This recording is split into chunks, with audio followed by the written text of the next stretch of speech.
আজকে তোমাদেরকে আমি দেখাবো পুঁই শাকের চচ্চড়ি। এটা সিম্পল বাঙালি বাড়ির রান্না। আর কে কে করে আমি বলতে পারবো না, জেনারেলি বাঙালিরাই করে পুঁই শাকের চচ্চড়ি। পুঁই শাকের চচ্চড়ি করার জন্য প্রথমেই লাগবে হচ্ছে পুঁই শাক। দেখো আমি কেটে ধুয়ে রেখেছি পুঁই শাকটাকে। আমার পুঁই শাক কাটা ধোয়া আছে, কিন্তু পুঁই শাক লাগবে, নানান রকম সবজি লাগবে। এতে কি কি সবজি দিয়েছি আমি? বেগুন দিয়েছি, টমেটো দিয়েছি, কুমড়ো দিয়েছি আর পেঁপে। বেগুন, টমেটো, কুমড়ো আর পেঁপে, এই সবজিগুলো আমি দিয়েছি। তোমরা চাইলে আলু দিতে পারো, আলু কিন্তু আমি খুব একটা দিই না সবজিতে, চেষ্টা করি কম দেওয়ার।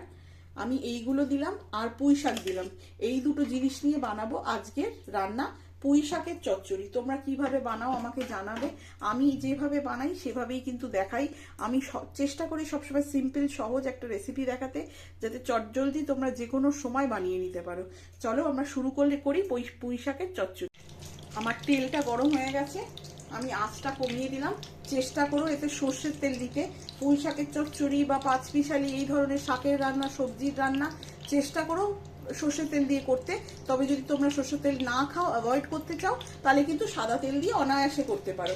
দেখো আমি এতে অল্প একটুখানি পাঁচ ফোড়ন দিয়ে দিলাম তেলে, অল্প একটুখানি পরিমাণ মতন 5 ফোড়ন। আমি এতে শুকনো লঙ্কাটা অ্যাভয়েড করছি, কেন কি আমার বাড়িতে বাচ্চা আছে, বাচ্চা খাবে তো, তাই শুকনো লঙ্কাটা দিচ্ছি না। তোমরা চাইলে না অবশ্যই ভাবে এতে শুকনো লঙ্কাটা দেবে। আমার ফোড়নটা একটু হয়ে যাবে। দেখো আমার ফোড়নটা হয়ে গেছে। এতে কিন্তু আমি সবচেয়ে আগে সবজিগুলো দিয়ে দেবো। সবচেয়ে আগে সবজিগুলো দেবো, তারপরে শাক দেবো। মানে কি শাক বড্ড তাড়াতাড়ি হয়ে যাবে, কিন্তু নরমটা তাড়াতাড়ি হয়ে যাবে, সবজি নরম হতে কিন্তু সময় লাগবে। তাই আমি তেলে সবচেয়ে আগে চেষ্টা করবে সবজিগুলো দিয়ে দেওয়া। কি কি সবজি আছে দেখে নাও। পেঁপে আছে, বেগুন আছে, কুমড়ো আছে, টমেটো আছে, আর কিন্তু কোনো সবজি আমি দিইনি এতে। এই সবজিগুলো দিয়ে আমি হালকা হাতে নাড়িয়ে এতে অল্প একটু নুন আর হলুদ দেবে, পরিমাণ মতো নুন দেবে আর হলুদ দেবে। সবজিটা কিন্তু কমবে, বেগুন সেদ্ধ হলে অনেকটা কমে যাবে, তোমার কুমড়ো কিন্তু সেদ্ধ হলে অনেকটা কমবে। সেই হিসাবে কিন্তু নুন আর হলুদ তোমরা দেবে, স্পেশালি নুনটা।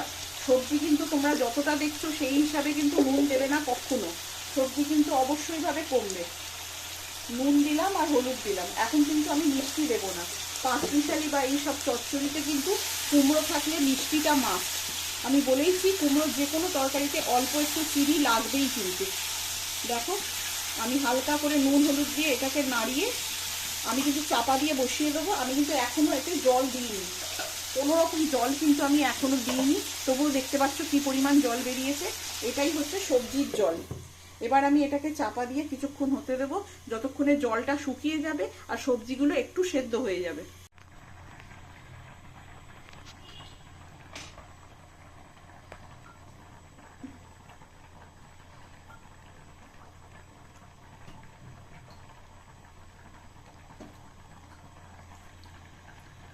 দেখো আমার সবজিটা একটুখানি হলেও কিন্তু নরম হচ্ছে, দেখতে পাচ্ছ জল ছাড়ছে, সবজি নরম হচ্ছে। এই সময় আমি শাকগুলো দিয়ে দেবো। আমার যে শাকগুলো কেটে রেখেছিলাম, ধুয়ে রেখেছিলাম, এই সময় কিন্তু আমি শাকগুলো এবার সুন্দর করে ওপর থেকে দিয়ে দেবো। শাক সব সময় শেষে দেওয়ার চেষ্টা করবে, যেহেতু শাকটা তাড়াতাড়ি নরম হয়ে যায়। সবজিটাকে একটু নরম হতে দেবে, তারপর কিন্তু শাকটা দেওয়ার চেষ্টা করবে। এইবার আমি এটাকে চাপা দিয়ে দেবো, কিছুক্ষণ হবে, শাকটা নরম হয়ে যাবে, কমে যাবে, তারপর কিন্তু আমি এটাকে নাড়বো। তারপরে আমি এটাকে নাড়াচাড়া করব, তার আগে নয়। আমি কেন ওটাকে চাপা দিয়ে রাখতে বললাম, যাতে শাকটা একটু নরম হয়ে যায়, সবজিগুলো একটু নরম হয়ে যায়, যাতে আমাদের নাড়তে সুবিধে হয় জিনিসটা, আর কিছু কারণ নয়। কিন্তু দেখো কি সুন্দর, এক ফোঁটাও কিন্তু এখনো জল দিইনি আমি, আর আমি এতে কিন্তু জল দেবও না। শাক থেকে আর সবজি থেকে যে জলটা বেরোবে, তাতেই কিন্তু আমার পুরো রান্নাটা হয়ে যাবে। আমি কিন্তু এখন আবার চাপা দেব, এতে কিন্তু সব শেষে চিনি যাবে। মিষ্টি দিয়ে দিলে কিন্তু সবজি সেদ্ধ হয় না, তাই চেষ্টা করবে চিনিটা সব শেষে দিতে, সবচেয়ে শেষে। এটা আরও সেদ্ধ হবে, কিছুক্ষণ সেদ্ধ হয়ে নিই ভালোভাবে, তারপরে আমি এটাকে খুলে লাস্টে নামাবার কিছুক্ষণ আগে এটাকে মিষ্টি দেব। আমি এবার ঢাকা খুলে দেখে নেব সবজি সেদ্ধ হয়েছে কিনা। অনেকক্ষণ চাপা দেওয়া রেখেছিলাম, আশা করছি এতক্ষণে সেদ্ধ হয়ে যাবে। দেখো এইবার কিন্তু নাড়তে সুবিধে হবে, আর কিছুই না। এবার আমার কিন্তু রান্না কমপ্লিট। দেখো সবজিগুলো সেদ্ধ হয়ে গেছে। আমি কিন্তু এখনো অবধি জল ব্যবহার করিনি, দেখতেই পাচ্ছ আমি কিন্তু এখনো অবধি জল ব্যবহার করিনি। বিনা জলে কিন্তু পুরো তরকারিটা হলো। প্রত্যেকটা সবজি সেদ্ধ হয়ে গেছে, শাকের ডাঁটা সেদ্ধ হয়ে গেছে, আমি এতে কিন্তু আলু দিইনি। এবার আমি এটাকে শুধু নামিয়ে দেখাবো তোমাদেরকে কেরম হয়েছে। খুব সহজ চটজলদি একটি রান্না, বাড়িতে শুধু কিছু সবজি থাকতে হবে। আলু দেওয়ার চেষ্টা করো না এর মধ্যে।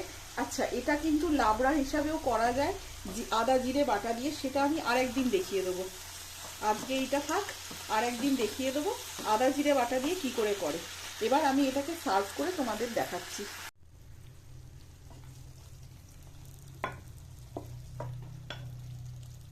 দেখো আমার কিন্তু তরকারি ডান, কিচ্ছু না, খুব সামান্য জিনিস দিয়ে আমি করেছি।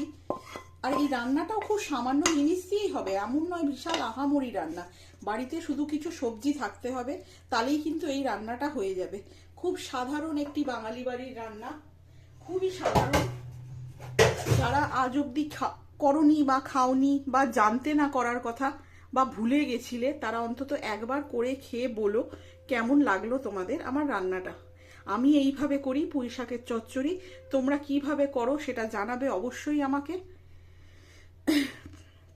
আজকের জন্য রইল পুঁই শাকের চচ্চড়ি, পুঁই শাকের ডাঁটা দিয়ে, পুঁই শাক দিয়ে, সবজি দিয়ে একটা পাঁচমিশালি তরকারি। তোমরা একবার বানিয়ে দেখো, আর যদি তোমরা এইভাবেই বানাও তাহলে অন্তত আমাকে কমেন্টে জানাবে যে তোমরা এইভাবেই বানাও, আমার পদ্ধতিটা ঠিক। এমনও হতে পারে আমার পদ্ধতি ভুল হতে পারে, তাহলে তোমরা অবশ্যই ভাবে আমাকে কিন্তু বলবে যে পদ্ধতিতে কি কি ভুল হয়েছে বা আর কি কি করা উচিত। আজকের জন্য এই রান্নাটাই রইল তোমাদের কাছে, পুঁই শাকের চচ্চড়ি বা পুঁই শাকের ডাঁটা চচ্চড়ি বলবো না এটাকে, পুঁই শাকের চচ্চড়ি। কালকে আবার নতুন একটা রান্না নিয়ে আসবো। আজ তাহলে চললাম। Thank you very much.